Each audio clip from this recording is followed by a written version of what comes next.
for this morning of Episcopal women, for fellowship, for devotion, and for just the joy. The joy within the midst of God's most wonderful created world. You know, in this sacred space, you only have to look to the cross to see not only sacrifice and salvation, but also, for me, perhaps for you, that which is the ultimate tangible manifestation of God in our midst, and that is the natural earth. For our Lord is a great God and a great King above all gods. In his hand are the caverns of the earth, the heights of the hills are his also.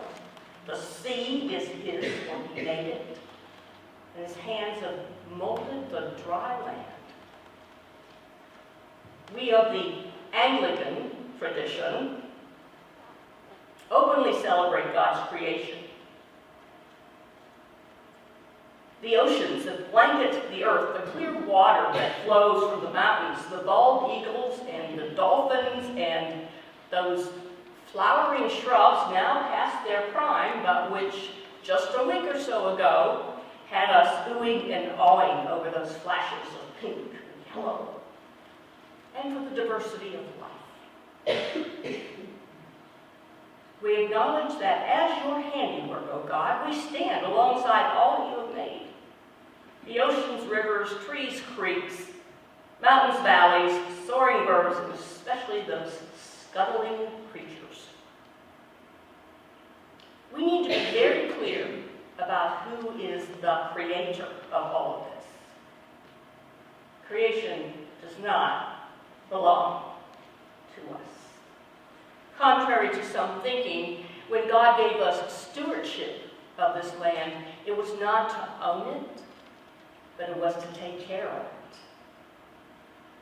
We affirm the words of Colossians that there is only one Lord of creation, and that Lord is Jesus Christ, in whom, through whom, and for whom all things in heaven and on earth were created. Where were you, God, asks Job, when I laid the foundation of the earth? Where were you when the morning stars sang together and all the heavenly beings shouted for joy? The answer's right there. First page of the Bible. God created heaven and earth and said it was good. Humans weren't even around when God created the heavens and the earth. We were the end. Some would say we were the afterthought. We, of course, in our ego would say, well, we were the most important part. But we are merely part of God's creation. This is emphasized by a parable that you all will remember from Luke about the rich man. Remember him? He had accumulated so many worldly goods that he had to build a bigger barn to put them all in. And God's response is to call this rich man a fool and say, this very night, your life is being demanded of you. And the things you have prepared, whose will they be then? Remember that saying, he with the most toys? You know, he who dies with the most toys wins. And you know the response? He who has the most toys still dies.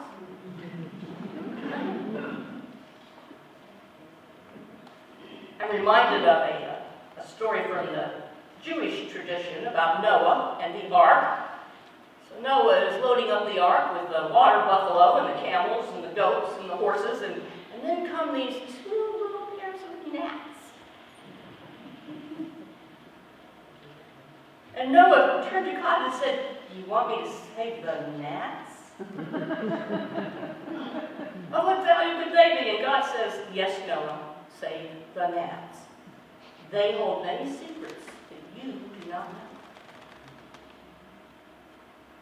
So God's covenant was not just with people. God's covenant was with all of creation. And one day God will call us to account. Have you been faithful stewards of the gifts that I gave you? What does it mean to be a faithful steward of God's creation? No, I'm asking seriously. I want you to think about that question.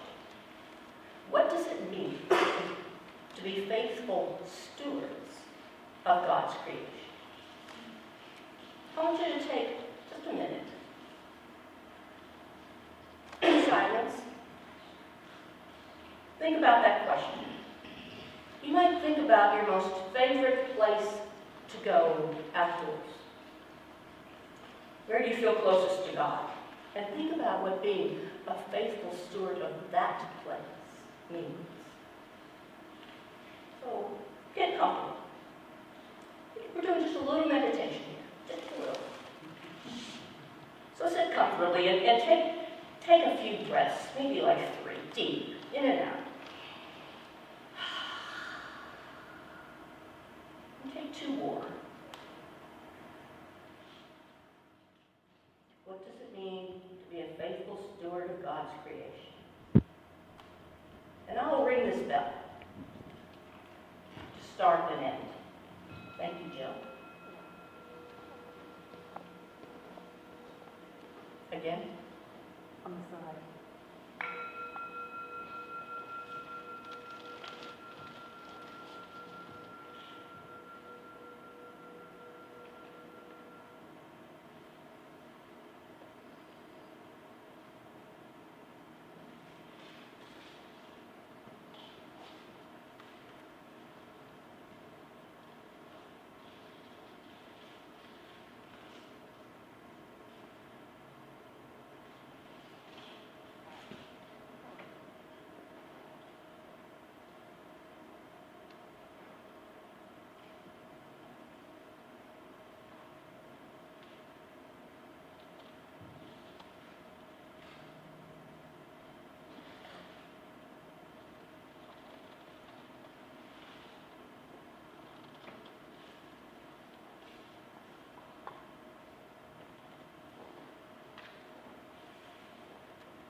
Does anybody have any thoughts you'd care to share about that question?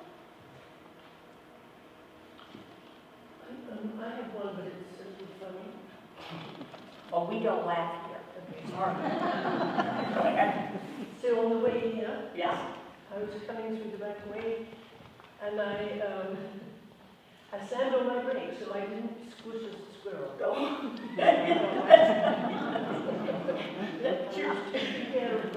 You were. In the process, there was a crash, and everybody went to the hospital, but that's morals, okay. But have we done that? Have we done that? Turtles. Oh my God.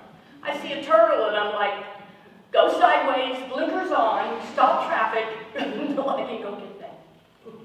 Or the Canada geese that's like Oh, the geese. stand in the road and Mhm. look at you like, daring you. Go ahead, get me. See what God does. Not automatically chopping up a snake that you might see and realizing that this might be a good snake. All right. That's one of Marsh's closest to his heart things, yes. I think about, Go ahead. I think about this past 3 years. I moved with my daughter and her husband. I live with them. We're housemates. And we moved to a perfectly beautiful, wonderful house that we loved, and everything's flat so Mom could get around, and everything's beautiful. And we lived there about 6 months when trucks moved in. It's a boulevard street. And it's a private road. I mean, it's a public road, but there's a dead end. In other words, so it's a private boulevard, about 2 miles long. And before we could blink our eyes, they cut down 700 trees. No. We moved. Oh. And I haven't been back to see, it's supposed to be so glorious with green grass. They put in a new culvert system, and I'm sure it had something to do with water, and I'm sure it had, but without telling anyone, they cut down 700 700 trees. Does your heart ache at that? Yeah. Yes, so we have moved to a neighborhood where we have way too many trees. One even in the middle of the road. Oh, right. To our house. Yeah. Someone here? Yes. I live in a retirement community here, and I am very mindful of when the landscapers come in. I watch what they're doing. And when they start spraying, I am out in my bathrobe early in the morning to say, what are you doing? And, they'll tell me, and I'll say, what is this that you're putting on the shrubbery or on the ground? And a lot of it I know is not good for the environment or people or animals. And so I have spoken up, and I've formed a group of residents. We are the ones who pay the money to be there. And we've called ourselves the Being Green Team. And our logo, one of them was a former, person who designed Graphic artist. graphic art, and it's a little honeybee. And we've taken it to the director, and we're going to take it to the owners, because what they're putting on the shrubbery are things like to retard the growth of the leaves, so they don't have to put this much. Well, people have little dogs like we do. We also have, I think that we don't know what it does to our brains. We're out in our yards. And so, anyway, at the ripe old age of the mid-80s, I'm becoming an activist. I love it. They may run me off the college I island. love it. I know. Don't you love? I know. Older OW activist G. What would that be? A log?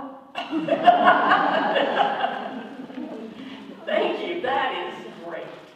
I think that is key to it. Is first of all, naming the places that are beautiful, and watching, you literally are watching what's happening there, right? And raising the flag. I mean, that's the beginning, is naming, isn't it? Awareness and naming. That's the beginning. That's how we can start.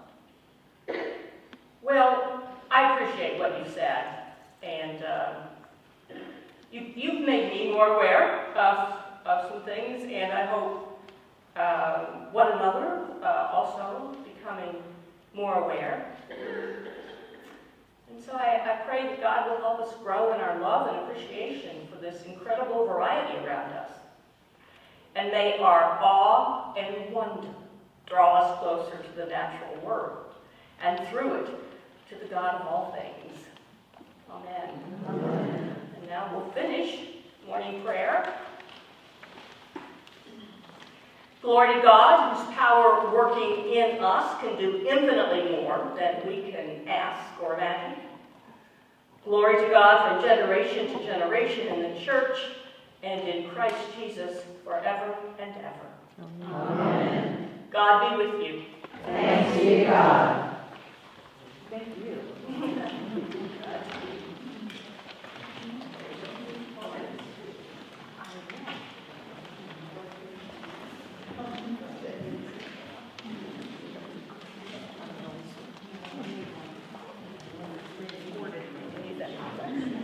Thank you.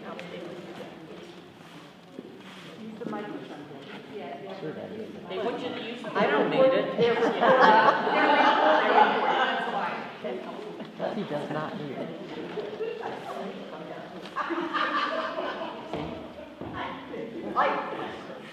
I'm sorry. I can hold.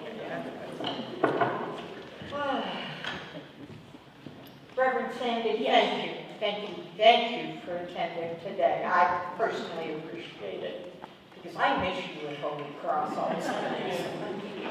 This is a lady who blessed my place when I moved here. I got to know her and just felt a closeness, I guess, a spiritual closeness. Yeah, thank you so much. Welcome all to the Waccamaw PD Deanery Fellowship Retreat. Yeah. Welcome. Applaud yourselves. Thank you. The ECW of Holy Cross Faith Memorial Episcopal Church is honored to be hosting. We are honored so much. We welcome not only our lady parishioners, but also ladies from other parishes. And if I miss a church, I apologize. St. Anne's, Stand up. stand up, There you please. go. St. And Anne's. St. Did the Messiah delegation get here? No. I didn't think they had to. St. Stephen's, North Myrtle Beach.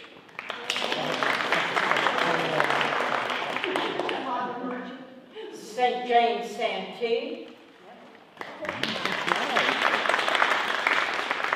Thank you for your crosses. And did St. Catherine's get here?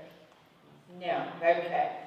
Earth Day's festivities sort of curtailed some participation. I never thought of it. That was my fault. I thought Earth Day's Friday. This is Saturday. It's not today anymore. Anyway, I digress. Sorry. But thank you all for attending. I am personally hoping this is not the first one we do. I've had some of the board say to me, oh yes it is, but I really want to continue this. I think this could become an annual event. Now, I have the honor of introducing someone I call not only friend, but my mentor. Jackie is a graduate of Florida Southern College, worked in television for many years. She had her own cooking show on PBS and was a romper room teacher. I love that. Jackie and her late husband raised 2 children in Tampa, Florida. Jocelyn is one of them and sitting right here with her mother.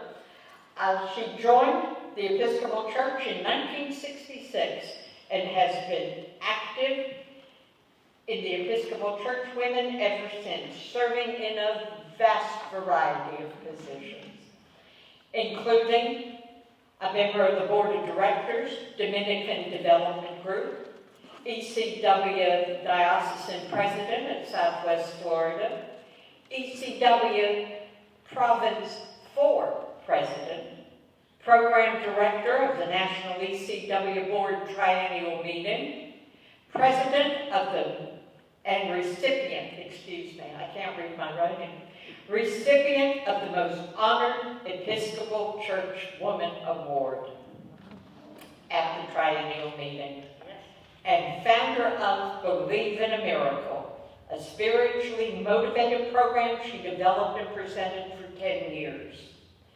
Jackie moved to Murrells Inlet in 2013 and joined the Holy Cross Faith Memorial that same year. She is an inspiration to me and fueled my desire to become active again. I had stopped participating in everything. And I met this lady at the second ECW meeting I attended, and met many of you at the 8 o'clock service that I attend. And it just fueled that desire again. I couldn't sit back. That's why I'm up here today. Thank you so much for doing that. Now, without further ado, may I present Ms. Jackie Robe. Thank you.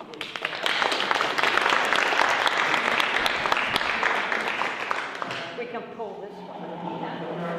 Get organized. I don't walk well. All right. Let them take care of it because they know what they're doing. There's a, Yes.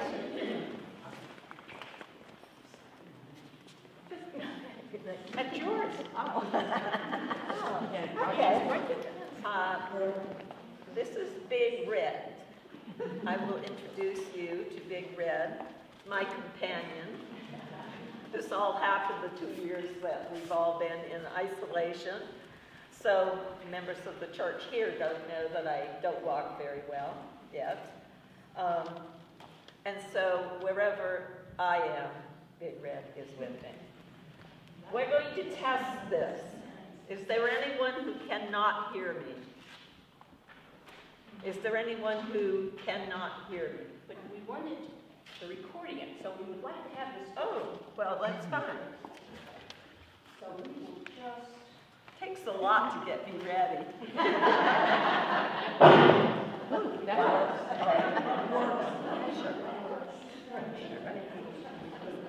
be wonderful. Now I won't have to worry. Thank you so much. Okay. First of all, thank you all for inviting me to speak. I'm going to be 85 next week. Yay! That's not me, 85. My mother was 85. My mother was 95. So I said, poor Jocelyn, you've stuck with me for a long, long time. You will see I have on the board some pictures coming up, and you have one in your bulletin, folded in your bulletin. And this pretty much says what I'm going to talk about today.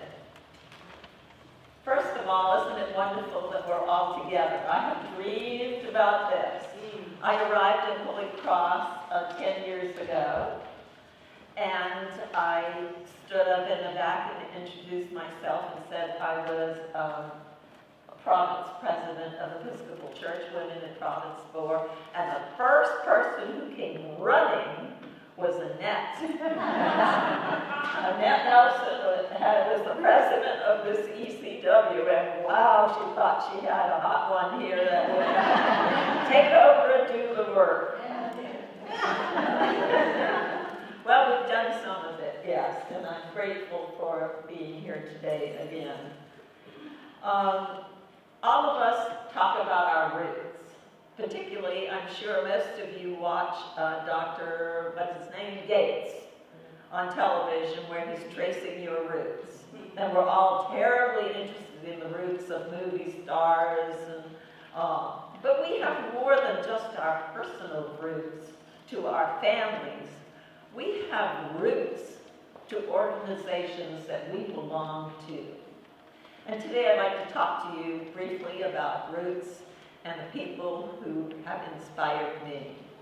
When I first read about Julia Chester Emery, who was the founder of Episcopal Church Women, that's her little picture up there in the top left. She was a little Victorian type woman. She was born one of, I think, 12 or 18 children to a sea captain and his wife. And they lived in Cambridge, in Boston area. And they were like 2 boys and 14 girls or something like that. It was extraordinary to me. And you know, in Victorian times, all of the women sort of sat in the parlor and crocheted and embroidered so it looked fine on 2 sides and learned hymns.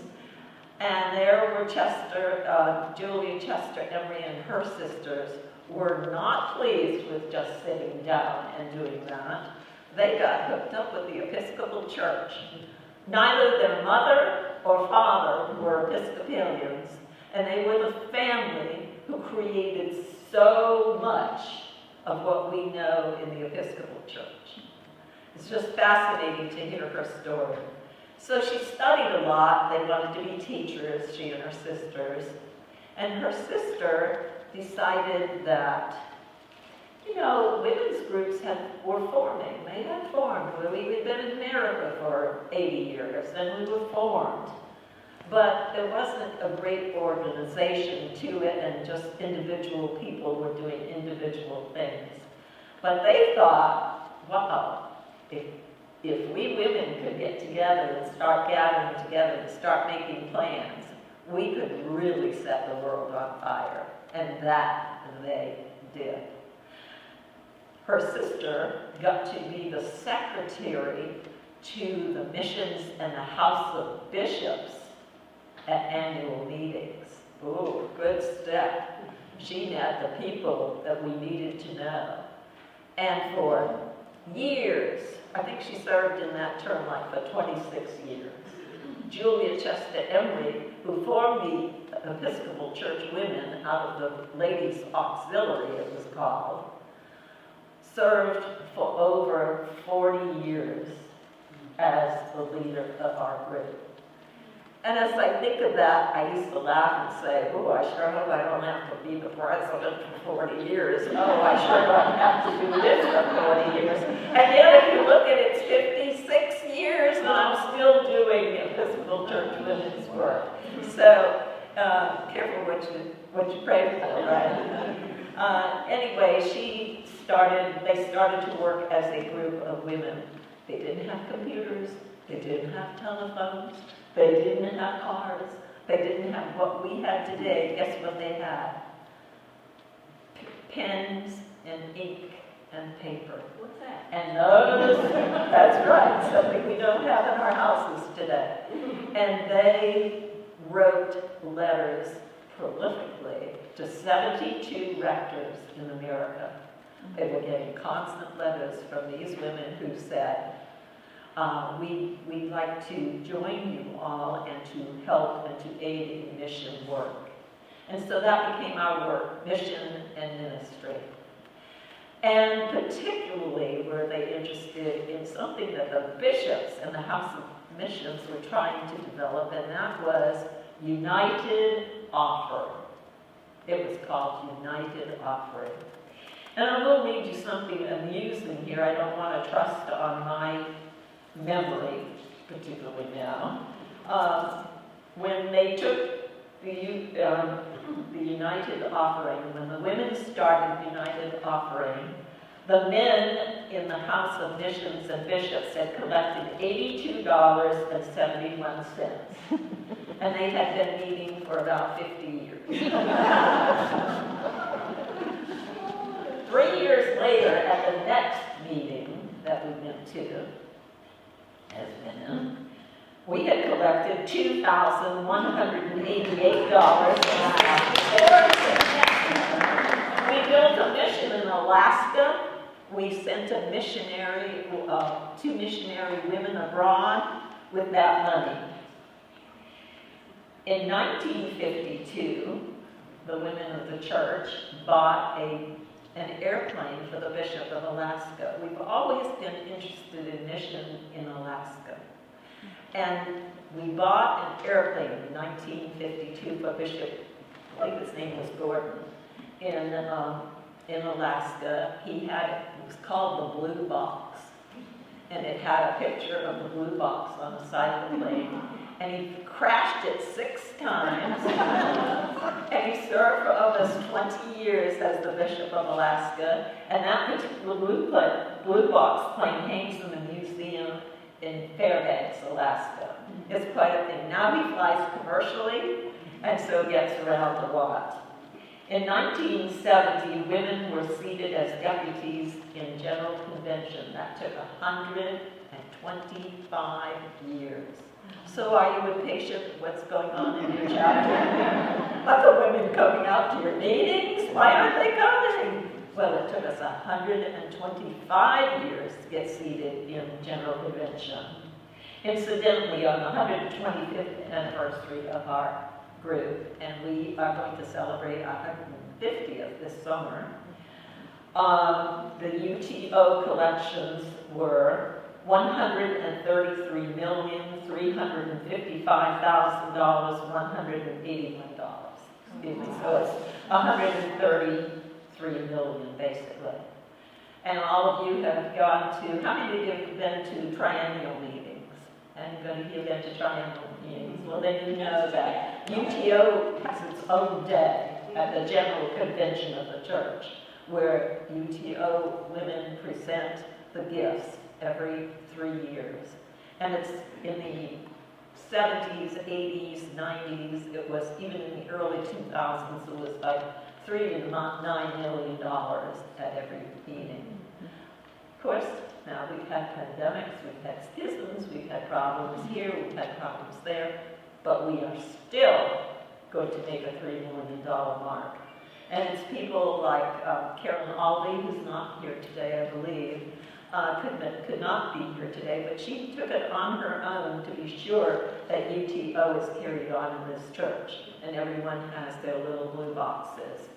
So the great things that our leader was known for was not only did she form the Episcopal Church women, she formed the United Thank Offering, which is one of the greatest gifts that we could have given.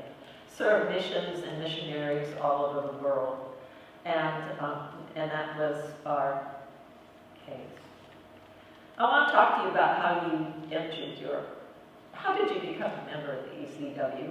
You heard Deborah today talking about somebody inspired her to carry on, and we all are an inspiration. It's something about Episcopal church women that we are an inspiration to others. Congratulations to you all. You inspire people. My husband used to say, if we have a flat tire on the side of the road and another car would stop to help us, I sure hope it's a bunch of Episcopalians, because we guys could talk about golf or the weather or something, and you two women would plan a whole year's activities. And that's true. We are planners, and not only do we plan, but we do. So I'll tell you how I became involved in the ECW. We went to a large non-Episcopal church in the city, and I had 2 little children, the most beautiful in Tampa. And I was happy as a lark. We had purchased a new little house. I was working for Plaster Television Productions, which does romper rooms. I would romper room in Atlanta or in St. Petersburg or in Baltimore. I would be someplace being a romper room teacher or reading to other children while somebody was reading to my own children. And I said, too much on weekends. We've got to pick a church close by, Jim. So I went like this in the Episcopal listing in the yellow pages, yellow pages, and picked a little church, little country church, 2 miles from our house in Forest Hills, out in Beza Harris territory. That's where we lived. For those of you who are too young, Beza Harris was a great woman golfer, and in our neighborhood. And so on that Sunday, got everybody dressed up, we went to go to church, and greeting at the door was a young vicar from Northern Ireland. Oh, welcome to Sandra. Some people knew me because I used to have their kids on romper room, but not too many people knew us. And we went in, and we were taken to lunch, and we were, excuse me, that won't be good on the film, will it? And we were taken to lunch, and all was wonderful. We had found our new church.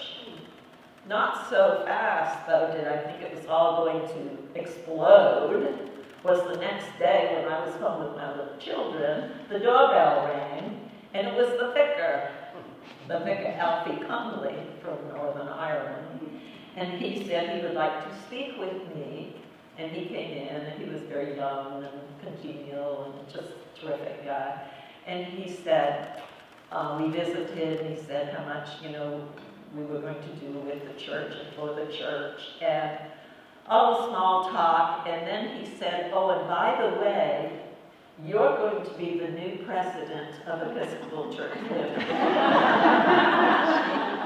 Now, I'm not, that smart, but I'm smart enough to know that no one in those days appointed a president of Episcopal Church Women. It was God, it was the vicar, and then it was the president of Episcopal Church Women.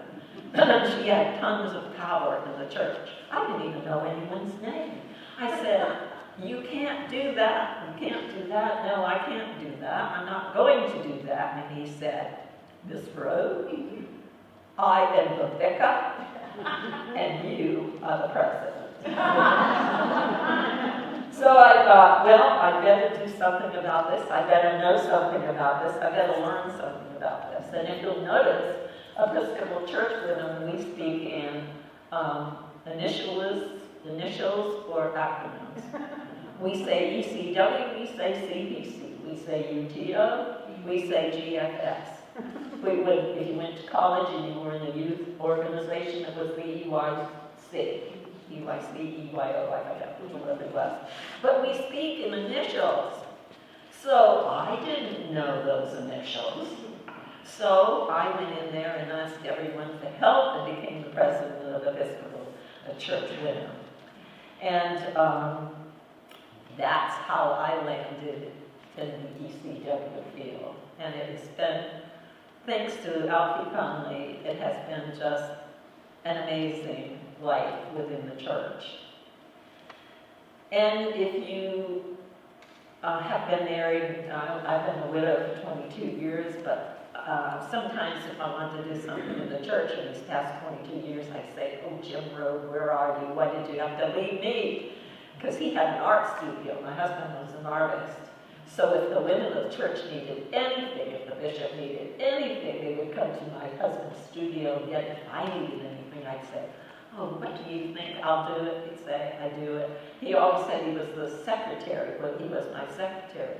Because you always encourage your husband to put up the tables, tear down the tables, carry the water. You know what it is.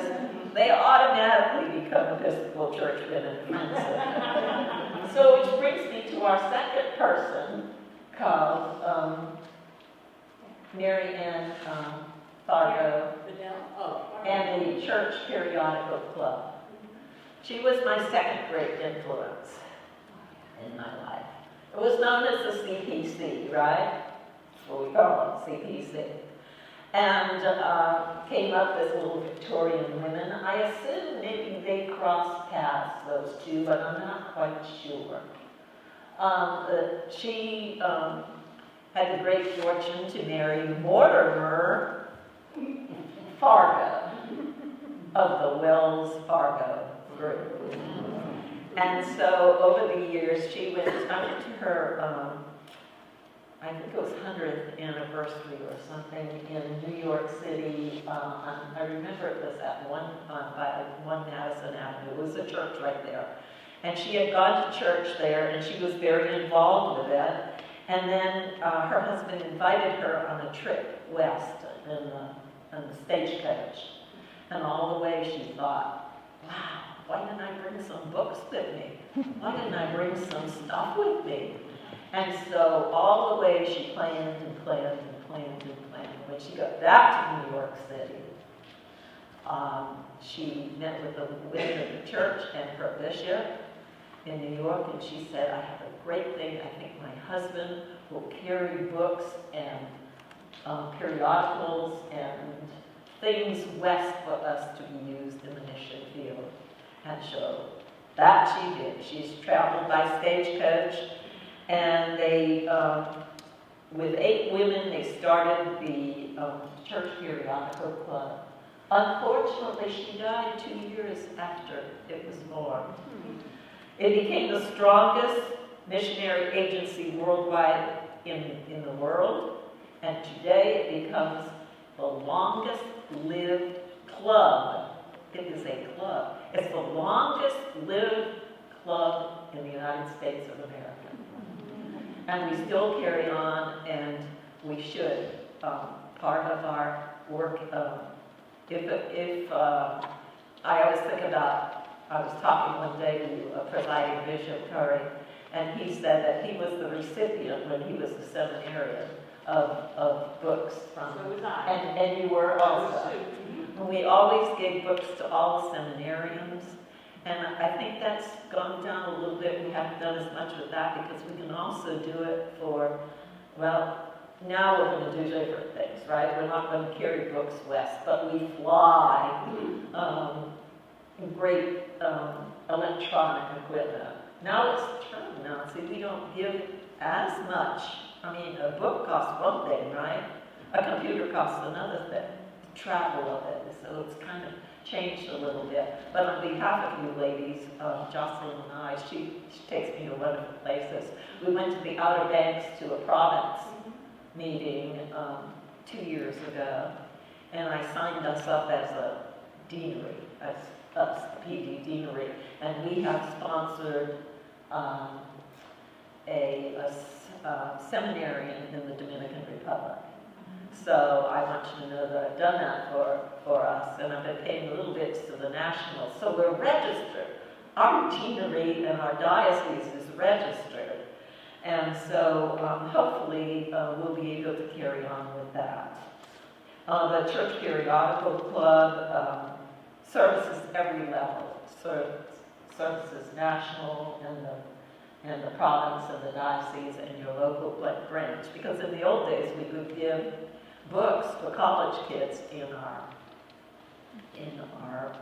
parish. And so we'll have to study up more on that where we are right now. But that's something that, those two things, UTO and Church Periodical Club, are things that we should keep in mind. I will tell you, when I was elected by the vicar to be the president, along the way in this place, I must have written a check to CPC, and one day I thought, I should learn what that is.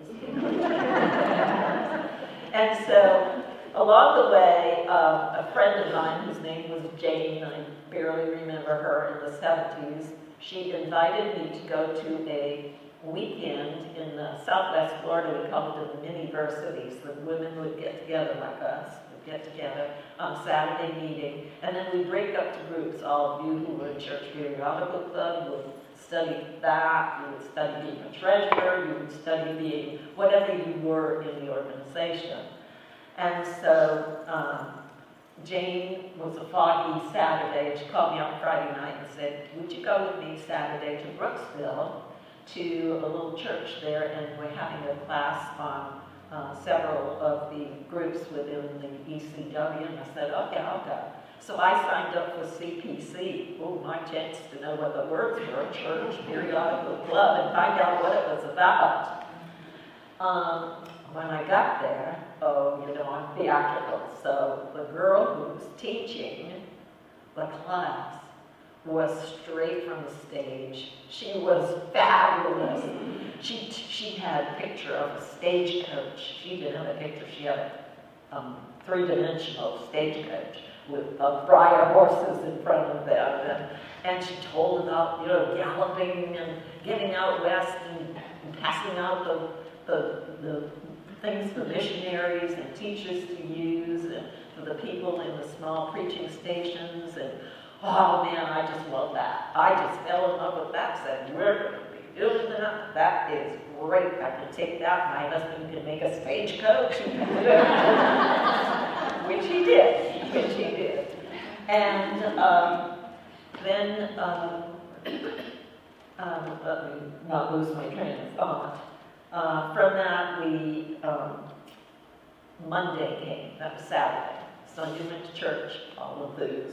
I've got great things to tell you. Monday came and the phone rang. And she said, oh, Jackie, I saw you on Saturday and you were so enthusiastic about the Church Periodical Club. Well, she said, unfortunately, I'm having to leave this deanery position because my husband is a professor and he's accepted a new job in Arizona, University of Arizona. And so we're leaving within 2 weeks, and I want you to take over this position. Here I go. So I became the deanery representative for the Church Periodical Club. And so my heart is very close to that. I know I'm talking a lot, but I want to tell you about one more person. And that is my dear, dear, dear Deaconess Harriet Bedell. Most of you probably have never heard of her. Harriet Bedell was a young woman, faithful and feisty. She was a school teacher, very young, like 20. And she went to a meeting, just like you're at a meeting today, just like this. She went to a little gathering of Episcopal women. And they started to talk about being missionaries. And she thought, wow, that's for me. I'm going to do this. She was so enthused and so inspired by the people who talked to her that day that she enrolled in the school for deaconesses. And with that, she had to study nursing. She had to have a great deal of medical training. She had to know about teaching, and she had to know about hygiene, because she's being sent someplace where she doesn't have any of that to back her up. She's going to be on her own. In 1907 to 1915, she went to Oklahoma, to the Cheyenne and to the Sioux. And she stayed there, well, she stayed for 8 years. She got TV and went home for a little while. But as the church does things that sometimes you wonder why, in 1916, after she had rested for a year, she was sent to Alaska to be a missionary in Alaska. And there she served as a school director for indigent children. That is coming up for discussion, I think, at General Convention. It's because there was a lot of discussion about taking children out of their homes and boarding them in schools. So you need, as you read the news coming from General Convention this year, you may see that in some of that. She ran a school there until 31, she finally gave up. She sponsored it herself the last 2 years because that was the big Great Depression. And there was no money to send missionaries any place to do anything. So she was sent, she went home, and there were no funds for anything. But they said, well, you could go to Florida. Well, now she's been up west. She's had TB, she's been to Alaska, she's had the Great Depression. There's always something in your way, isn't there? Something that blockades you. But not the Deaconess Harriet Bedell. Nothing was in her way. She headed to Florida, she went right to the Great Swamp, where the men were wrestling alligators for money along, Floridian people. Yeah. Alligator Alley, which is now I-75, I think. And she started to organize the women there as her mission.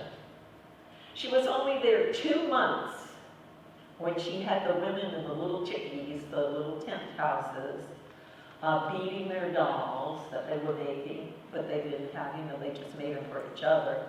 Occasionally they sold one on the side of the road. They had very beautiful patchwork prints that they made. They did basket weaving. In 2 months, they had their items in Burdimes, in a store in Miami, and in Bloomingdale's in New York. So the Deaconess Bedell, she was on the move, and she worked with them until 1960. In 1960 was when I was getting married. There was a great hurricane coming up the coast. It didn't come to our coast, but it went through her, through the Everglades, and tore down her 3 nations. But not until she had a raft made. And the Bishop Gray, who was in Florida at that time, he had a Model T Ford, and the Seminoles made her a raft. And she would get that raft on, and she would go to another community out in the Everglades, driving the Model T Ford, okay? She was just something. And they didn't want her to be a deacon or a deaconess. So when she was in Alaska, every single month she wrote to the National Church in New York. Every single month she wrote them a letter. And every 3 months, the boat came with the bishop and a letter back from the church and said that she hadn't qualified for this yet, and that, they would soon be in touch with her. Soon be in touch with her. So one day, the bishop came and he said, I feel your pain about this waiting things out. So he said, I'm going to ordain you as a deaconess. Well, that was just fine. And then a few weeks later, the boat came with a letter said that she couldn't be ordained. and what I think the bishop probably said is what I always say. You can't refry an egg, right? And so she became the deaconess Harriet Riddell. She's much honored, and she was in the feast and lesser fasting feast as one of the saints, I guess you call her a semi-saint. And she was just absolutely honored in Florida, and she went to live at the Bishop Gray Inn after after the hurricanes knocked her missions down, and she lived out her life at the Bishop Gray Inn, which was a retirement home for Episcopalians. She never slept without making sure everyone else was tucked in at night. She made them little socks so that they wouldn't be cold. She worked in missions to the end, to the very, very end of her life. And she's one of the inspirations to my life. When I was finished with being diocesan president, I think it was, and worked very hard at that job, my bishop said to me, well, what are you going to do now? And I said, well, I guess I'll go home and see my husband. And he said, well, I've got a job for you. We're headed to the Dominican Republic to start our companion diocese there. And I went down for the first organization of it, and Callie, who isn't here today, was with me. We just had so many fabulous things. I worked in the Dominican Republic for 12 years on short-term missions and on a group, the Dominican Development Group. I dreamed of going down a river with a big hat sitting on a trunk. And it was nothing like that. I got on little bouncy airplanes from here to there, and we've done wonderful work all over the world and energized my Episcopal Church women to do so much down there. One day I was down there, and a little girl, lots of little girls would tug at your pants and say, I go home with you, I go home with you. And one I fell in love with, and her name was Isimar. And Isimar was 3 years old, and I couldn't take her home. But Bishop was talking to me about her. She lived in a cardboard box up in San Francisco. Did you go on missions, Sandy? No, I didn't. Okay. She lived in a cardboard box in the streets where many children lived and still live. And all of her family, grandparents, aunts, uncles, parents, everybody had died of AIDS. And she was in this little school, and the bishop was having them all tested. And he called me on a New Year's Eve and said, I think this will be our last New Year's with Isimar because she has tested with AIDS. The following week, I had an ECW general meeting down at Dayspring, and I asked people what they thought if we could sponsor her medicines. And those women stood up in 75 churches and said, we'll take a month, we'll take a month, we'll take a month. For 10 years we sponsored that little girl until she got married at 16 years old. We saved a life. You women have saved lives. It might be the donation of $25, it might be the donation of 25 cents, it may be somebody you met. I preached down at St. Andrew's Episcopal Church in Tampa, and I was there one Sunday, and on Monday the priest called me and said, Jackie, I have a check for you. And he said, why don't you come down, we'll talk about it. I went down, the owner of the Tampa Bay Buccaneers' wife, who was angry at her husband forever, gave me $50,000 for our project in the Dominican Republic. Joan Fine and I were on an airplane, sort of flirting with the pilot after a few drinks in the DR, and he gave us $10,000 at the end of the flight, because that's all we talked about. We didn't talk about drinking with him, we talked about what we were there doing. I mean, so everyone you tell, you never know who you're going to talk to, ladies. You never know who you're going to talk to. If you would take out your little piece of paper that has color on it, I think, and on the back, I'd like to end this by saying that I think each of you is just the most precious woman on earth. I just think each of you are so special. You inspire me. Who else is going to come up with 85-year-old face, a big scar on my knee? Just be brave enough to do this except somebody who belongs to the Episcopal Church. I thank you all for staying with me today. And one thing I want you to do is look at this. This is the power of 1 second. Given to me by my granddaughter, who works in a world. She runs a company in South America, and she commutes from New York. She's brave. Sometimes she only has a second to make a decision. The power of 1 second. It only takes 1 second to say, I love you. Can we talk? Can I help? I will. Ladies, you can. We'll keep this deanery going. I'm not going to be in charge any longer, but this is the third bishop that I've resigned from since I've been at this church. Let's see, there was Rosenberg, there was Skip Adams. I thought he was my ace in the hole. I thought he was going to find someone for me, but he didn't. But this time, I really cannot go on. So I am looking for one of you to say, I will. It's a communications job. It's a communications, commute with the people in the diocese. Commute with each other. Plan these meetings. We want to go to your church next. It'd just be wonderful. But remember this. Think about somebody now. Takes a second to say, I love you. Can we talk? Can I help? I will.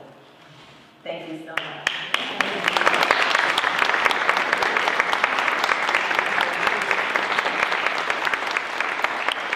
Which is from us, all of us who call Holy Cross home, okay? And would you bless it, please, for her? To do this, and this is my honor and pleasure also, so you all see.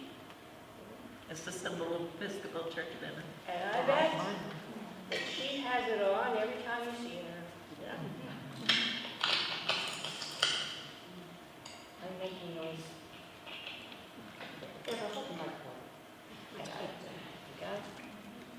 Lord, we thank you for this outward sign of the inward respect and love and joy that we feel for this, our beloved Jackie.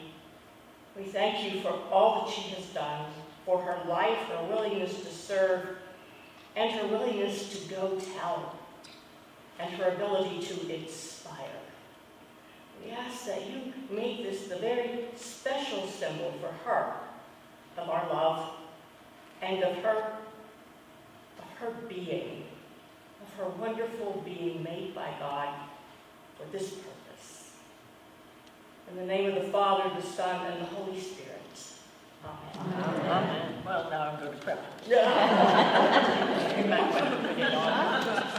Thank you. Oh, thank you so much, Deborah. That's wonderful. I'll be wearing it. Oh, all right. It's your birthday next week. Can we all join in and sing happy birthday? Oh, my goodness. Now I will cry. Happy birthday to you. Happy birthday to you.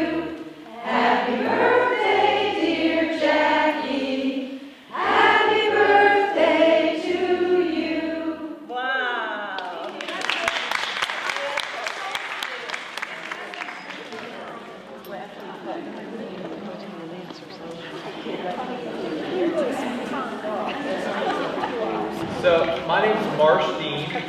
I'm the communications consultant. Yeah, we put need that in quotes here at Holy Cross Faith Memorial. Ding the bell. But I'm a videographer, and Tim and I have put together a piece called the Black River Paddle. The Black River Paddle is a 6-part series that we've put on YouTube and on Facebook, exploring 90 miles of the scenic Black River that empties into the Winyah Bay here in Georgetown County. It's one of our 5 rivers here in Georgetown County. I'm a believer in long-form media. I see that there's a lot of investment going into Black River. They're creating a state park system that is the river itself, but I didn't feel like the story was being told of this river. I feel like when we bring tourism into an area, when we bring visitors into an area, we really need to do a good job of telling the story, the complex story, so that those visitors can really understand what our sacred and wild places can offer us. So the Black River Paddle is my first attempt at something special, something personal, at my pace, on my time, telling the stories that I want to tell. I was joined by my compatriot, my friend Tim Deane, a brave and adventurous man, a talented creative. We waded through some of the thickest and most difficult terrain here in the Carolinas, full of dangerous creatures, far from landings. It was a blast. I've always wanted to do this sort of thing. When I was a little boy, I connected with my father while watching The Crocodile Hunter. Later on, we would watch the works of David Attenborough and Jane Goodall. Through my mother, I learned a love for special places, sacred places, the living landscape around us, and the history of the peoples that have called these places home. I was blessed enough to grow up in some amazing and historical spaces. And the times in which I've lived, the freedom of a life in which I can soak up so much of this beauty, so many lessons, so many connections to our past. I'm of a time where I got to play outside, but I'm also of a time in which I have lost thousands of hours to the virtual world. I understand addictions. I understand human faults. And I understand both the incredible advances, but also the terrible dangers of this virtual revolution that we're going through. I see our children leaving the woods. I see them getting out of the creeks, the streams, the rivers. I see a society that is losing touch with the lessons of Mother Nature, the gifts bestowed upon us by God, and the spaces where we can feel the Holy Spirit. I am witness to trees falling, the culture changing, historic places fast disappearing, or losing their sense of community, becoming branded, marketed, used to drive the progress of development. I like to call it the great sellout. I like to complain about cookie-cutter condos. I like to bemoan the trees being cut down. But I love the people in those condos, these neighborhoods. I respect and cherish the business owners, the real estate professionals. I too am a part of this industry. We are all just trying to build wealth. We're all just trying to ensure generational success. But I feel like we have become chained to a lifestyle, a way of living that simply cannot be sustained.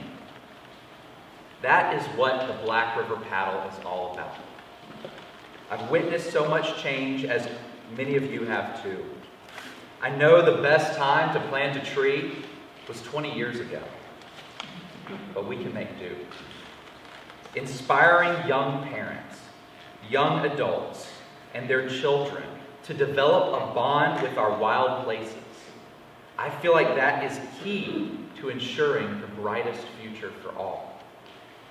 So as we paddle down Black River, the river of my youth, I will show you the landscape, how it changes, and the stories that it tells. We will paddle through our history, witnessing extinct species, historic battlegrounds, ancient and dangerous lizards, and the 2,000-year-old millennial cypress trees. Trees that could have existed during the times of Christ. I will explore these human connections that we find along the way, and I bring these experiences to you, experiences that you can have too. So please enjoy these highlights. These are highlights taken from the first 4 episodes of the Black River Paddle. The most important stories and lessons in about an hour-long video. You can find the full episodes, you can find the full series on YouTube, on Facebook, and if you can't find it there, I will be happy to email it to you. So please enjoy the Black River Paddle.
What is this Black River Paddle all about?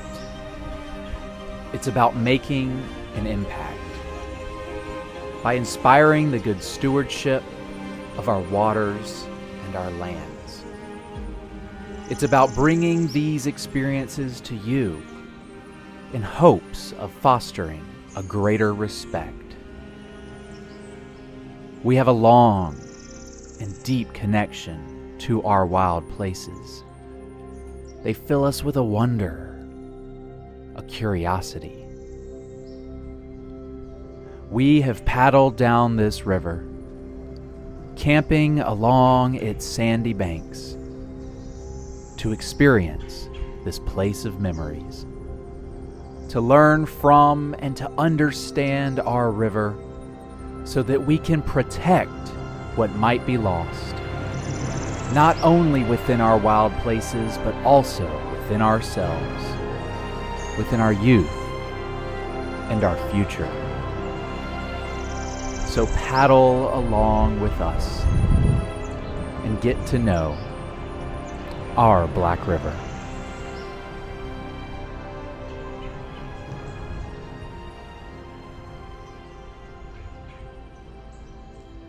The Black River is a designated state scenic river, beginning in the Thousand Swamps of Sumter County, flowing through Clarendon County, Williamsburg County, and into Georgetown County, into the Great Petey River, and eventually making its way into the Winyah Bay. It flows through cypress swamps and down the coastal plain, bordered by forests and rural farmland. It is marked by white sandbars and dark waters. Named for these sweet tea-colored waters that are stained by the tannins released from plant materials, this river shows traces of its ancient past, along with teaching us the lessons in biodiversity and keystone habitats that are so important to our future. It goes without saying that this place is a unique gem, a sacred river that gives us a rare look at an untouched wild place. And it is great news that we can secure this place. Important partners have come together to form the Black Scenic River Advisory Council and the Black Scenic River Project in an effort to place much of this river under conservation, to open up new areas, landings, parks, and allow for greater access, recreation, and education opportunities along over 70 miles of river. But as I've said before, greater access requires greater responsibilities. I believe that if we're going to open up access to this river, to those near and far, we need to make sure that visitors understand the story of this place, the important characteristics of this river that make it unique in this world, and why this river is so vital for the health of our entire coastal plain. It is crucial to all of us that this river be maintained in its natural state as a healthy, wild, and scenic river, protected from development for future generations. Only through access and education that leads to responsible recreation of this river that we can hope to mitigate the negative impacts that increased access will bring. Hopefully, this river can help all of us better understand and appreciate our wild places.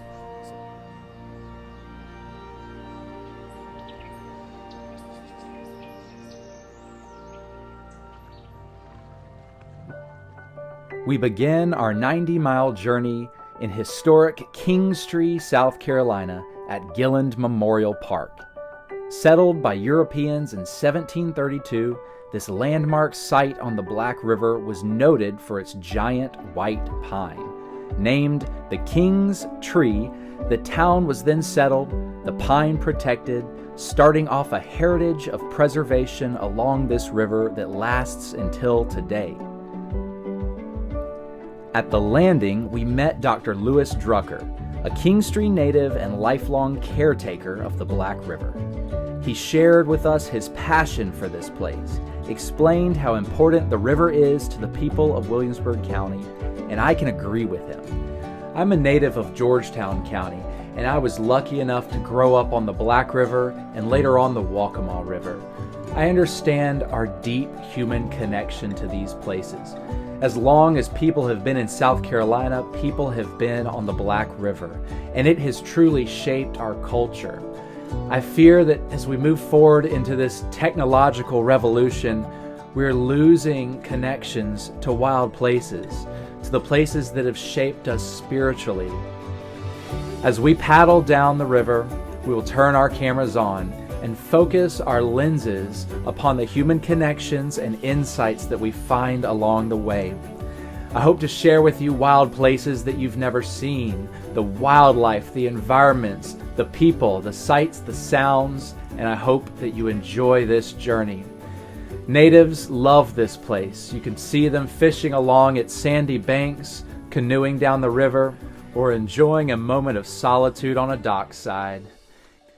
As we paddled down the river, however, we started to lose that connection to civilization. The sounds of the highway faded away, and we began to see sights and sounds of wildlife, or in this case, some domesticated ducks. We're on Black River in Williamsburg County, South Carolina. We're about 1.25 miles downriver from Kingstree, and this part of the river has always been cleaned up, at least for 5 of the last 6 years, by the Kingstree Lions Club, because we knew that we have a beautiful river, but it's going to take some taking care of, some maintenance. So we've cleaned it up every year.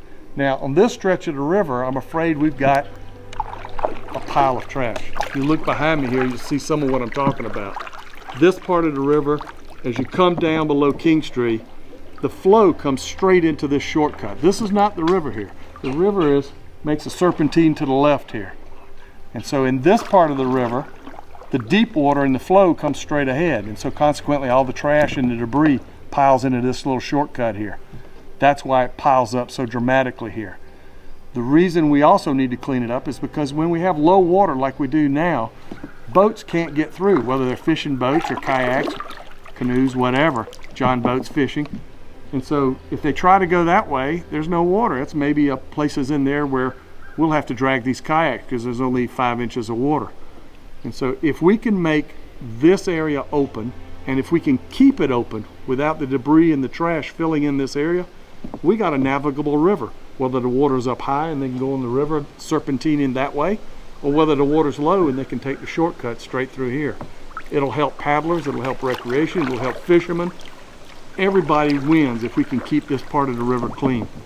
That's our challenge that we face today.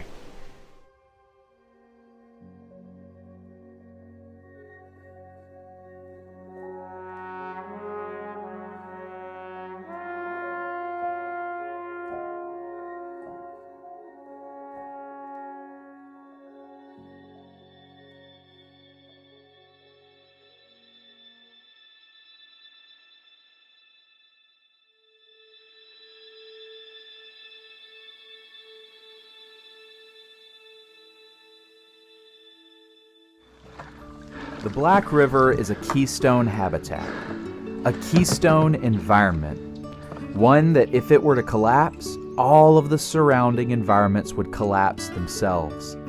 The Black River is a coastal plains river, and when the rains come, throughout the year or particularly during hurricane season, the cypress swamps surrounding this river will fill, absorbing the waters and allowing the floods to flow naturally to sea.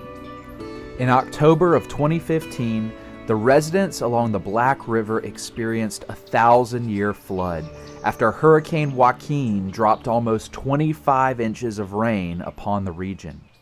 This event caused river levels to rise almost 20 feet above what is shown during our paddle. This flood swept away infrastructure, destroyed houses, and its leftovers are still seen upon the river today.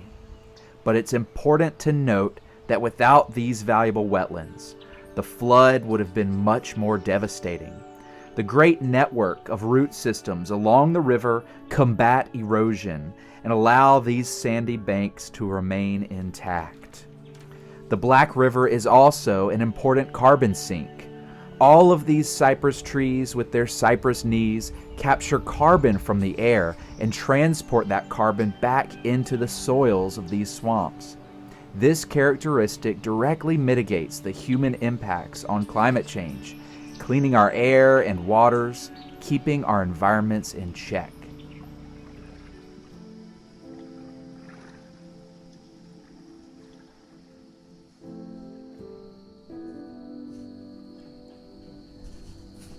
So these are stone shelves, and if you look closely, this is actually a sediment layer that was once the bottom of the ocean, and all of these little brown bits all up in here, these are old fossilized seashells, or old seashells that are in the process of becoming fossilized. And so this was the bottom of the ocean, this was a seashell layer, and we're about 8 feet under the ground level. So usually this is covered with water, but because of the tides, the water level's so low right now, we get to see this shelf. But this is all limestone, sandstone seashell beds, and that's an old fossilized shell right there. And you can see where bits are breaking off. Right there's one that's the sun's not good, but there's a fossilized shell. So pretty cool how when the water level's low, you get to see these different layers of sediment, layers of the soil. We go from topsoil to sand into this sandy fossil bedrock.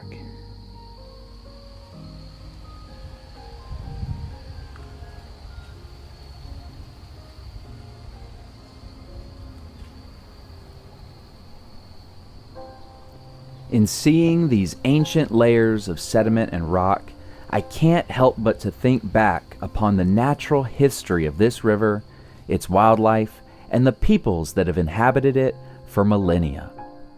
First, let's go way, way back. I've mentioned that at one point in time, millions of years ago, the Appalachian Mountains were giant, jagged peaks, and the fingers of those mountains would have stretched down to this coast and met the sea. At another point in this river's distant past, this place was completely submerged, and the bottom of the sea floor was right here. Even today, you can still see the sedimentary layers of fossilized seashells along this river.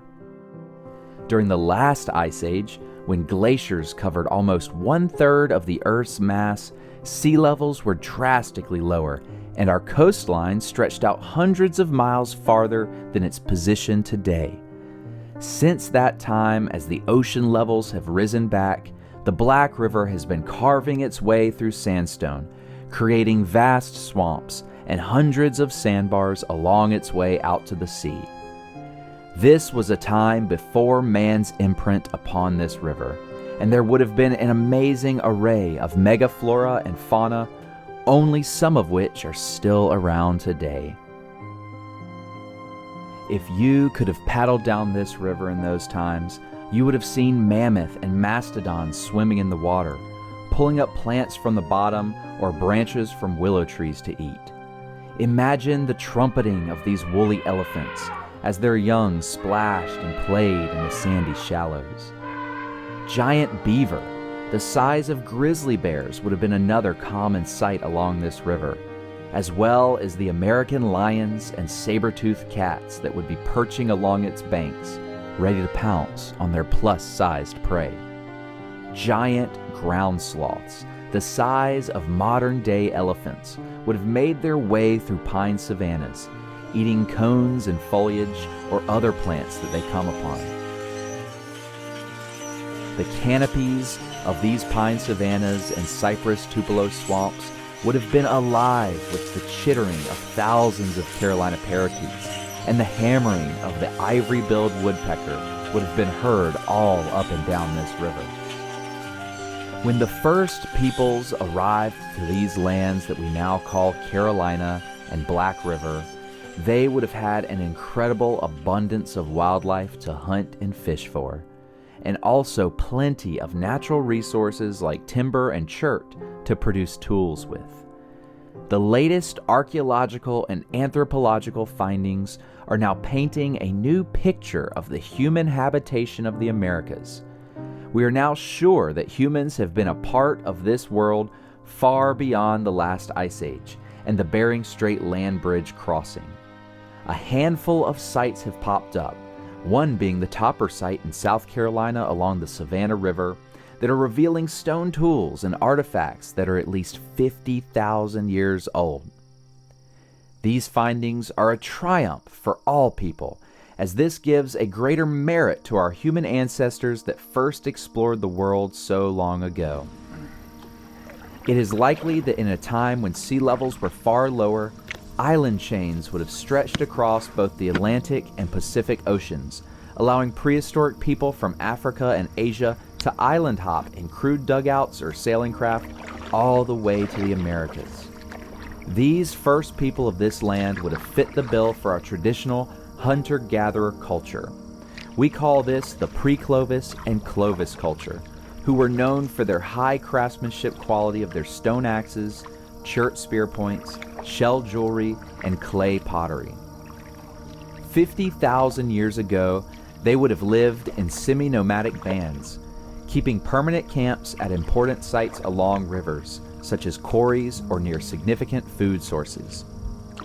However, as the seasons changed, they would migrate between inland rivers and coastal marshes, taking advantage of abundant natural food sources like fish, shellfish, fruits, nuts, grains, mushrooms, turtles, alligators, frogs, birds, and both large and small mammals.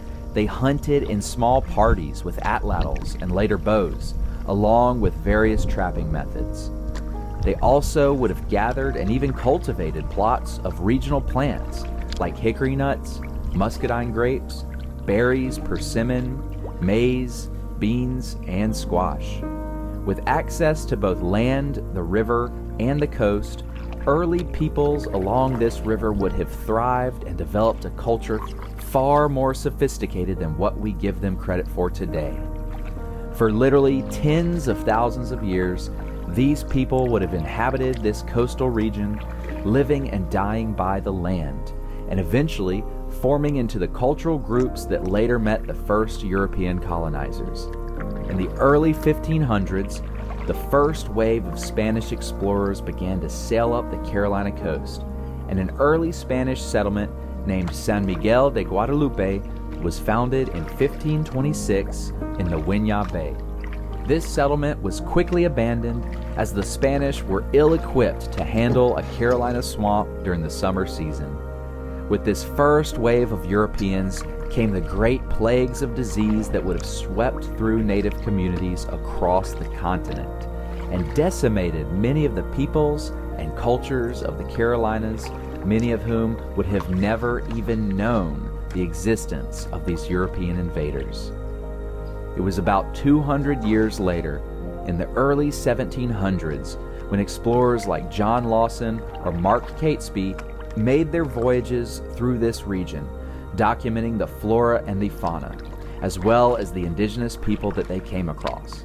While Lawson and Catesby's writings are crucial to understanding our indigenous peoples of the Carolinas, it is very important to note that these peoples, the Chicora, Santee, Winyah, Siwi, Witi, Pee, Catawba, Edisto, and Yamasee, would have only been a small remnant population of the descendants of the great undiscovered nations that were wiped out by the first European plagues in the 1500s. Although we don't have any great stone structures left behind, large Indian mounds, leveled fields, and numerous shell middens still can be found in this region today. According to the accounts of Lawson and Catesby, written down a mere 300 years ago, many of the wild creatures that are gone today were still here then. At the time, giant millennial cypress trees would have filled these swamps, and they would have been full of the Carolina parakeets, ivory-billed woodpeckers, and passenger pigeons. Lions and tigers were said to have prowled these cypress swamps as well. However, it is likely that these big cats were the eastern cougar and jaguars that had migrated from the west. Large herbivores, such as elk and bison, were also still found in the Carolinas while the Europeans were beginning to map out this coastline. However, this would not last. As Europeans settled the Carolinas, moving up the Black River to found Kingstree in 1732, many of these great animals, from the bison to red wolves and Carolina parakeets, were hunted either to extinction or until they no longer existed in the Carolinas. When we are trying to understand the deep history of this place, we must take our lessons from the bits and pieces of knowledge that has been left behind for us. The indigenous peoples of Black River were much more in tune with nature than we are today, and the biodiversity of this river was far, far greater before European arrival. The peoples here would have lived in such a sustainable way that they would have left very little trace upon this river. And it wasn't until the Europeans found this River of Eden that we begin to see the vast impacts and destructive changes to this wonderful environment. We might not ever know the true stories of the first peoples that lived along Black River, but we can examine what we do know. We can try to find connections with our past to our present on this river, and hopefully it will lead to more fulfilling and sustainable lives for ourselves, but also future generations. When experiencing this habitat of such biodiversity, with flora and fauna that remind us of times and lands long forgotten, one organism stands out along the Black River. Taxodium distichum, the bald cypress.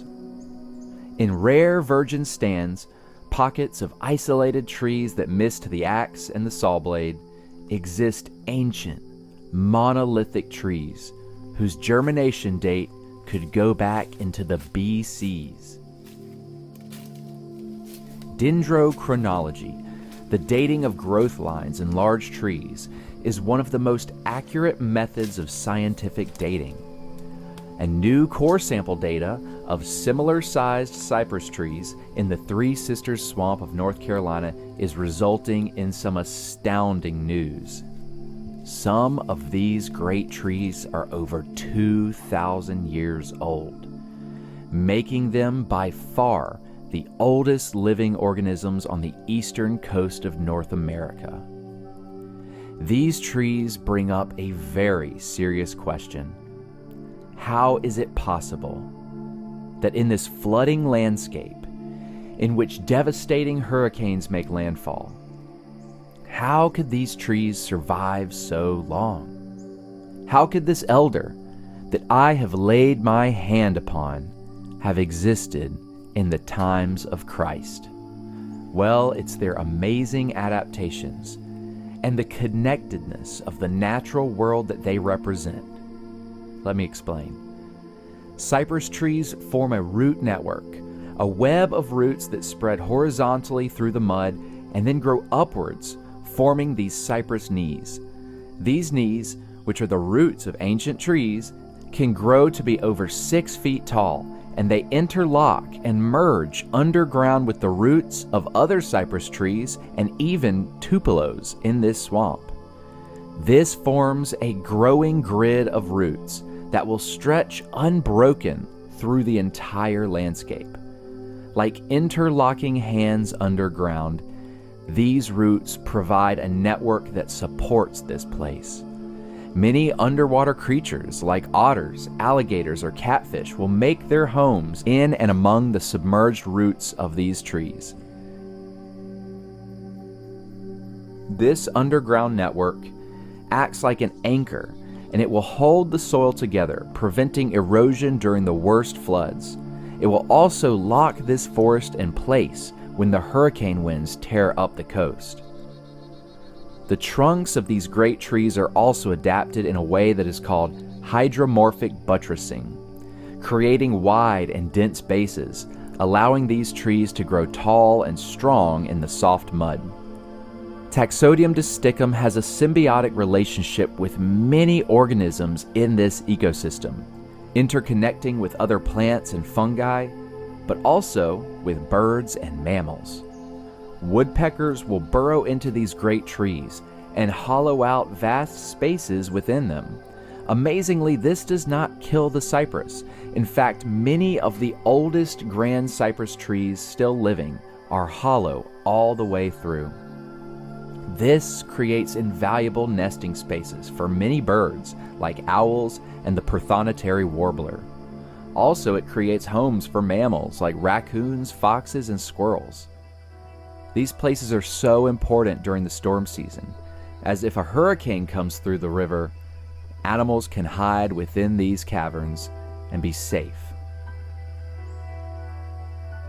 In the tall canopy, you can find great nests of impressive birds, like the great blue heron, the osprey, or the bald eagle. Their seeds were also the primary food source for the now extinct Carolina parakeet, and they are an important seed for many birds and rodents on the Black River today. These trees are truly what create and define this environment. By protecting the forest from winds and erosions, by providing food and shelter for the many creatures from water to sky, and by witnessing, capturing the history of this place, which we can read in their inner rings.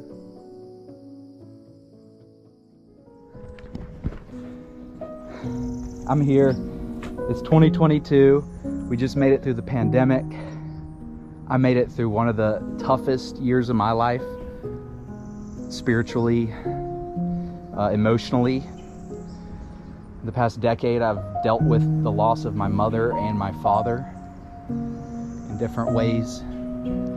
But to come out here and to see a 2,000-year-old tree or a 1,500-year-old tree,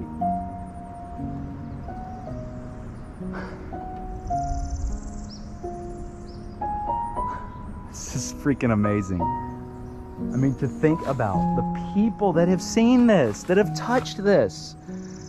I mean, I'm only one person out here right now, but if you could go back 300, 400, 500 years when there were villages out here, when this creek that I'm on was a highway, and it was when it was more managed, this would have been a landmark that they would have all stopped by and touched and prayed and worshiped. This is a representation of Mother Earth. This is a representation of this entire environment at its epitome. This massive organism that grows out of soft mud and withstands hurricanes for thousands of years. We are so small, we are so insignificant, and we so much because these trees used to be everywhere. And now they're so rare. And I'm blessed to have found this spirit, this living representation of Mother Earth. I want to thank you for this place. I want to thank you for this wonderful ecosystem, this world that you have given us, for these ancient organisms and for the young organisms that we share this amazing world with. I pray, Lord, that we can be better stewards of sacred places, of all places in this world, that we can take care of it, that we can leave behind a better path for future generations to follow.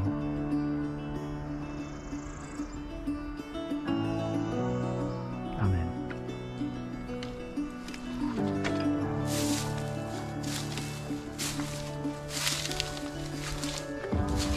As I paddled away from this great tree, I spotted a few others, not quite as ancient, but still quite old, that were hollowed all the way through.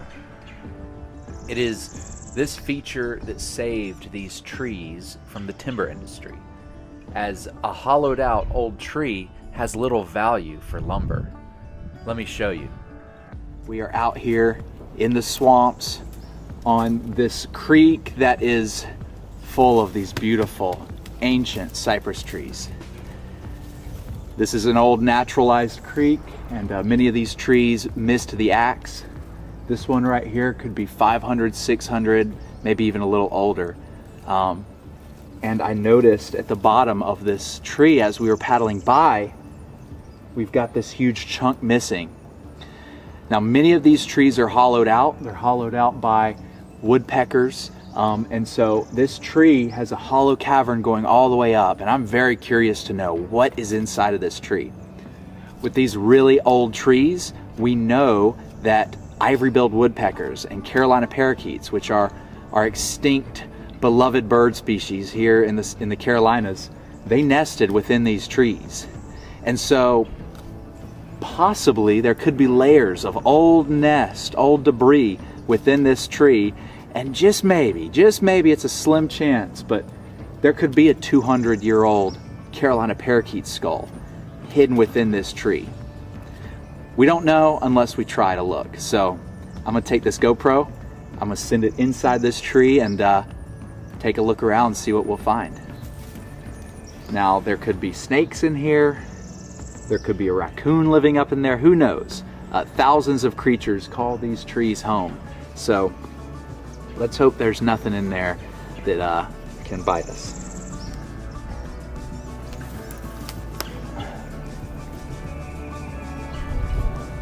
So it's hollow all the way to the top. You can see the halo way up there. So this is a great example of how these trees, again, are hollowed out in the center. They're habitat for all sorts of animals. They give these animals protection during the storms, but also by being hollowed out, these trees lose a lot of their mass, yet they keep the structural integrity of the circular structural design, right? And so that keeps this tree strong. It keeps it resilient against storms and toppling, and allows it to keep growing for thousands of years as a giant millennial cypress tree. Let's try to get back in there. Better vantage. So it's about maybe 8 inches thick, and then all inside it's completely hollow. Like I could stand up inside. But the bottom's all water, so I'm not gonna even make that attempt. But if I could get a little deeper in. So many of the largest and oldest cypress trees have become completely hollow throughout.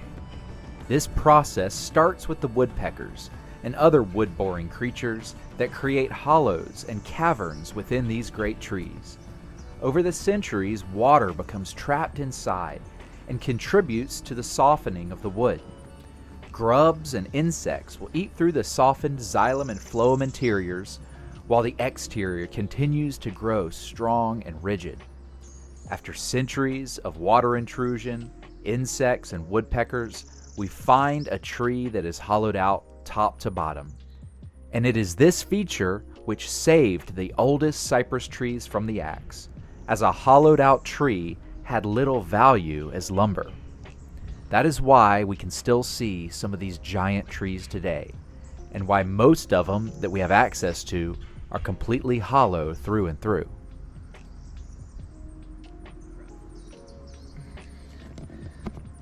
So, because it's hollowed all the way through, no nests, nothing like that in there, no Carolina parakeet skulls, but we'll keep looking.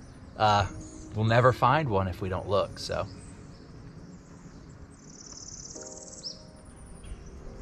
If I can get some service, I'm gonna play the sounds of the ivory-billed woodpecker and then try to emulate it.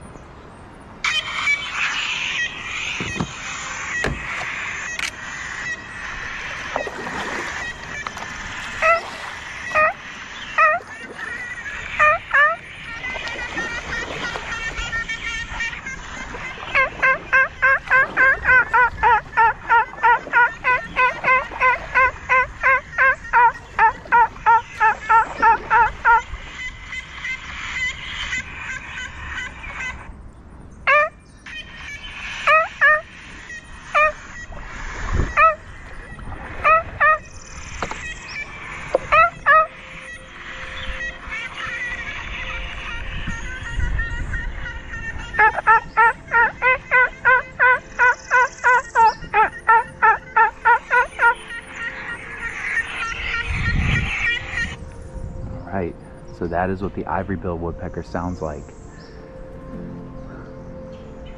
I'm someone who I try to master calls in the wild.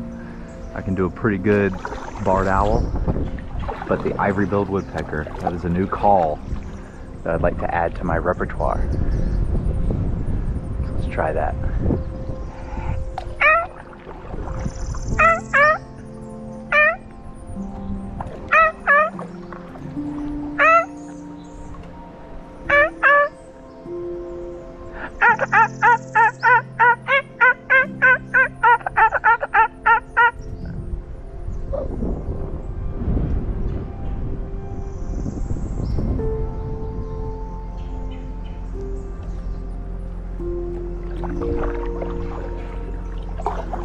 Not too bad, right?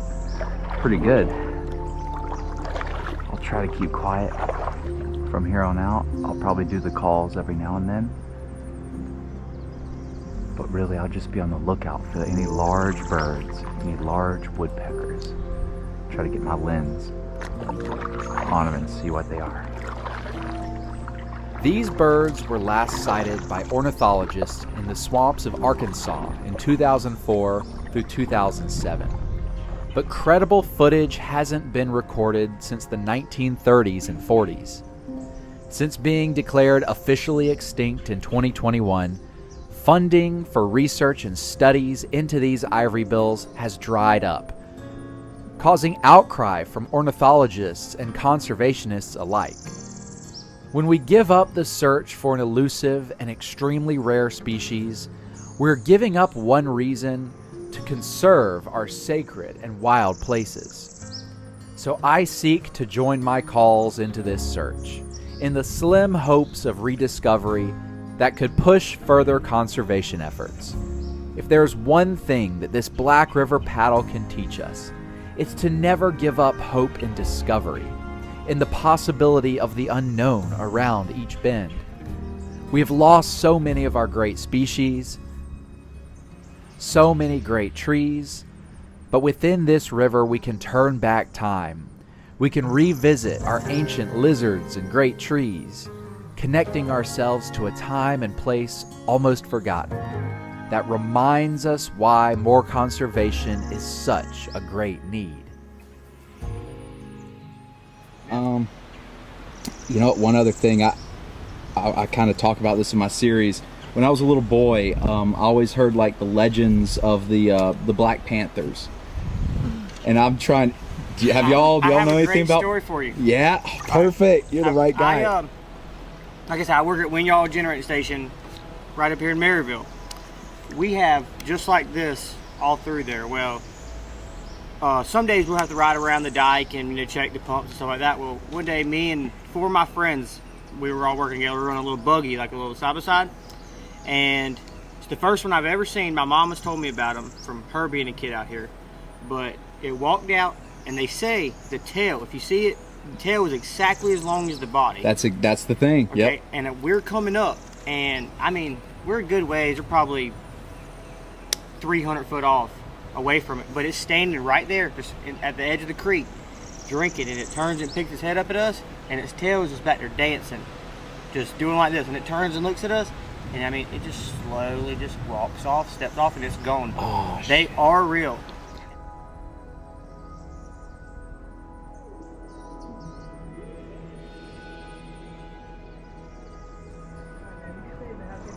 Y'all as well. It was good to meet y'all. That's the thing about the river, you know, it's like the way things work. Now, whether you're a believer in the mythic Carolina Black Panther, or these kind of stories make you cringe, I can tell you that we have no evidence that they exist here. Now, when I talk about Black Panthers, I'm not talking about a melanistic cougar, but I'm talking about Panthera, a melanistic jaguar. Jaguar are common in South and Central America, and they even have been known to range into Texas. If we could go back 200 years, there were jaguar in these swamps. And so the idea that at one point in time there was a Black Panther is likely true. However, with all of the trail cameras across the state, we have no shots, no images of the Carolina Panther here any longer. But I can tell you from my experience that there is a large, silent, and deadly predator hidden within these swamps.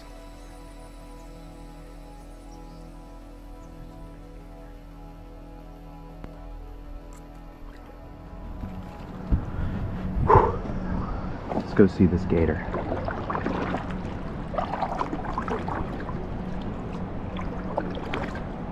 I do not want to scare it into the water at all.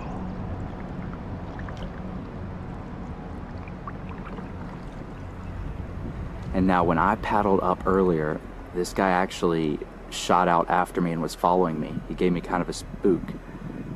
And I thought maybe it's either a beaver or a gator. And I was right, it was a gator. Luckily it's a cold day and so he is just resting. But I'm gonna get a little bit closer.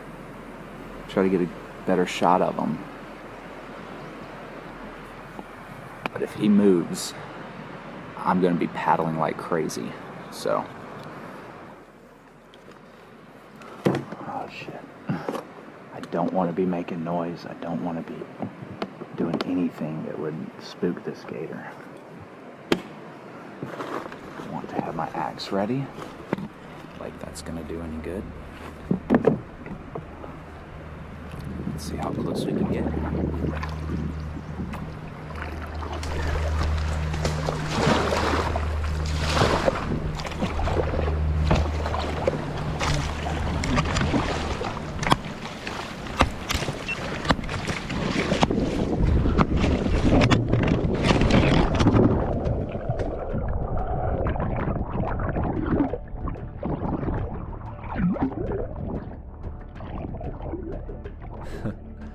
I'm just kidding, y'all. This was not an alligator attack. This is the way that a worst case scenario could play out. You in the water, panicking with a large alligator.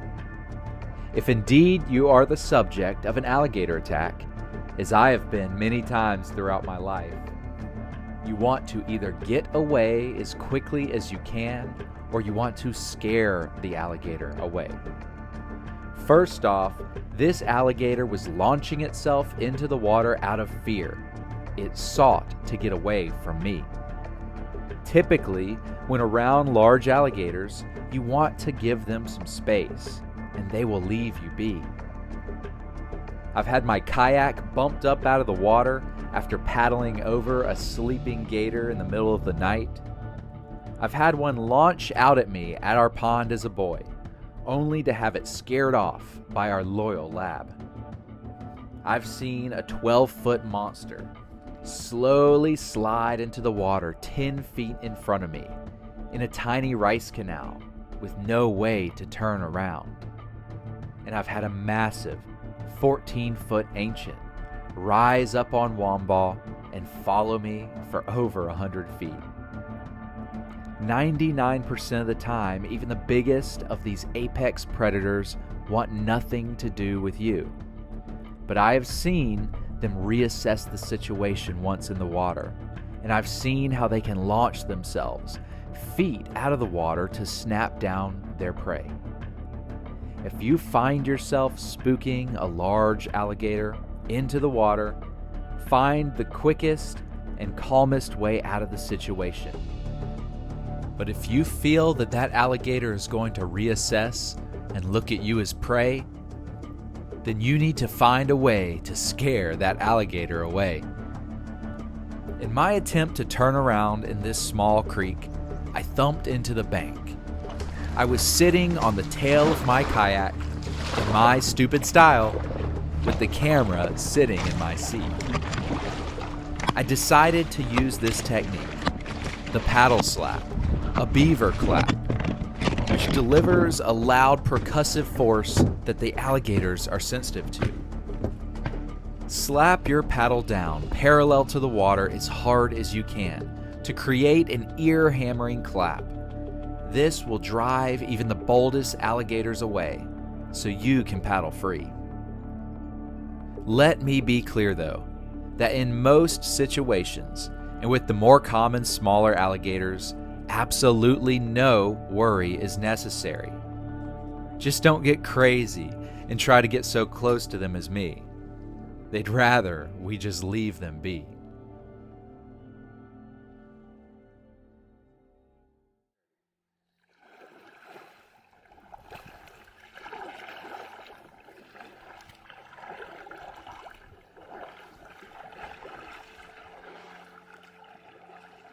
Right here we've got the prints of a gator, the belly slide right there where it's flattened out. We go farther up.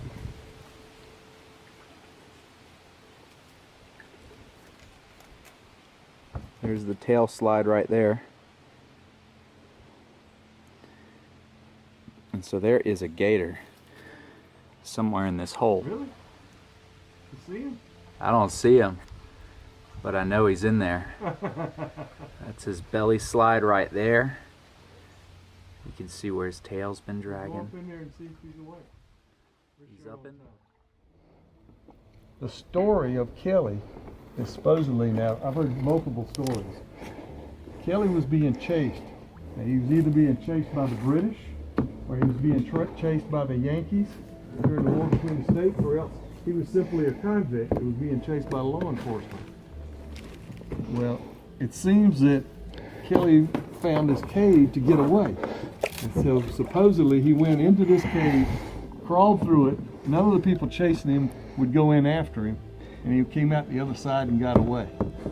Well, I'll tell you firsthand, there is no other end to this cave. It narrows down to nothing about 50 feet up in there, because I've been in there. and luckily there was no alligator in there when I went in there years ago.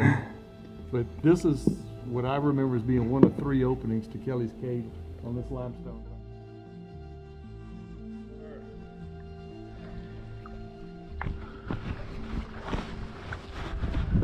All right. We call him cool. You know, You let Drucker talk you into going in there? I'll squat in there. It's not that bad. It'll be definitely muddy. But Let's see, where... because I want to say you can go both ways. Primarily, I want to say left. I'm gonna It's been a long time since I've been in there. take this headlamp.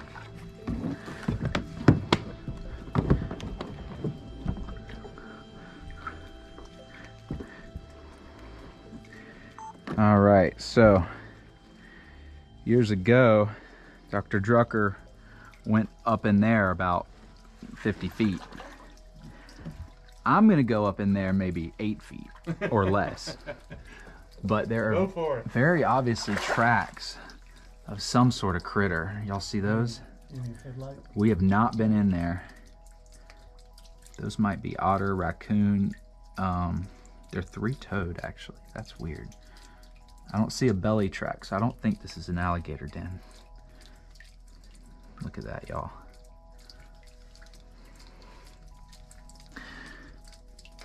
Hear the dripping of the limestone, the water coming out?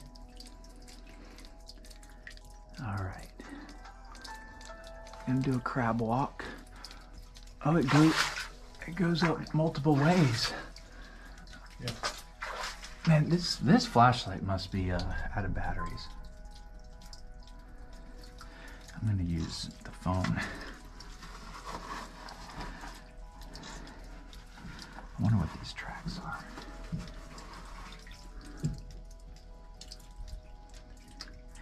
You know, it does. You can only get into this at ultra low water levels. Otherwise, it's flooded. All right, y'all. So I'm in a cave. What's up? The only cave we got in Williamsburg County. The only cave you can crawl into. But I'm a little nervous because what if it collapses? Oh.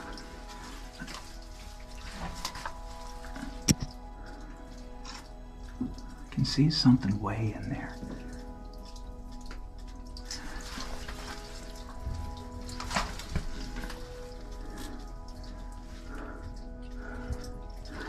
Can I be like Marlon Perkins talking about Jim going into the cave?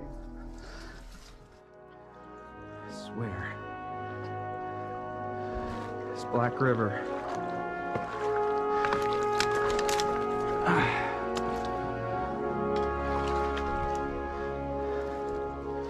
You know what? I'm gonna go across now. I remember in this moment seeing this giant log, trying to climb up on top of it. I was waist deep in the mud, sinking deeper. Every branch I would grab onto would break. I knew how many miles we had to go. How many more of these obstacles lie between us and our next landing, our next campsite. The stress, but also the physical exertion. When you're out this far, you have no other option but to keep going, to keep forging ahead. You know that there's a dozen trees behind you and an unknown number ahead of you. And so we just kept pushing and pushing. I had a dog with me, hundreds of pounds of camping gear, video gear, but we had to make it work. It certainly wasn't the most glorious looking expedition, as my trash bags were snagged most of the time, but it worked. We made it work.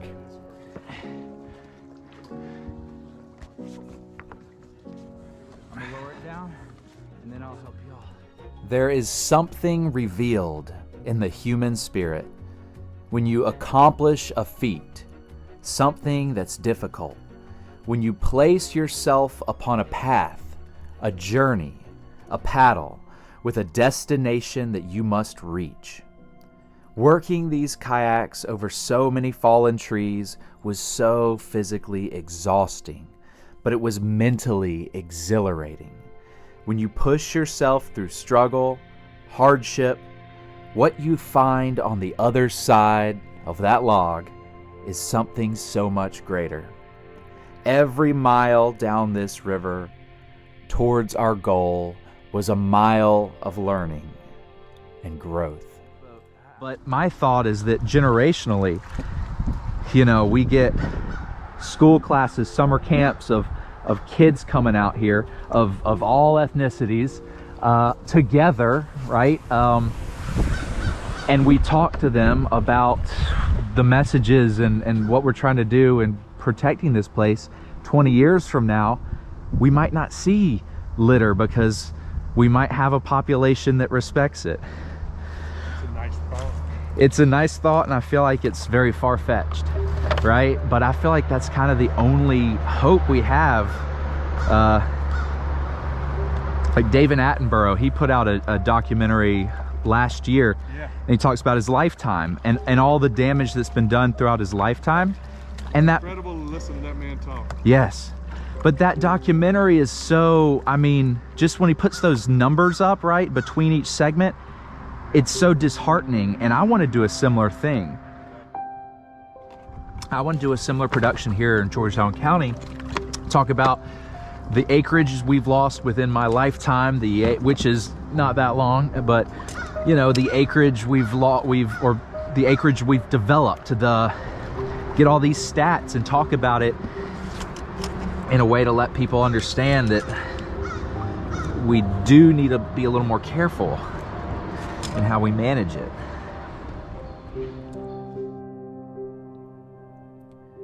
As we found our campsite, started to unpack and started a fire, this thought continued to weigh upon my mind. How do we do a better job at protecting and managing our wild places? We are currently living through the greatest migration event that our nation has ever seen. A huge influx of people are moving to more rural and wild places. Current development plans and practices must be evaluated to accommodate this changing world that we find ourselves in. As I enjoy the perfect solitude that this river offers, an owl flies into camp. We gaze in wonder at this beautiful bird of prey that seems to be completely unafraid. We open up some cans of soup, simmer a few river mussels gathered right by the camp, and enjoy the fruits of a long and hard day, full of adventurous accomplishments and lessons learned along the way. Definitely needs more time.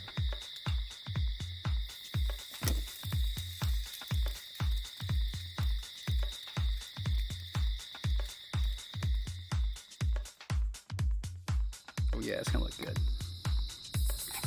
Beautiful campsite out here on the Black River. Got an awesome fire. Got some river mussels. Some cans of soup. We're eating good.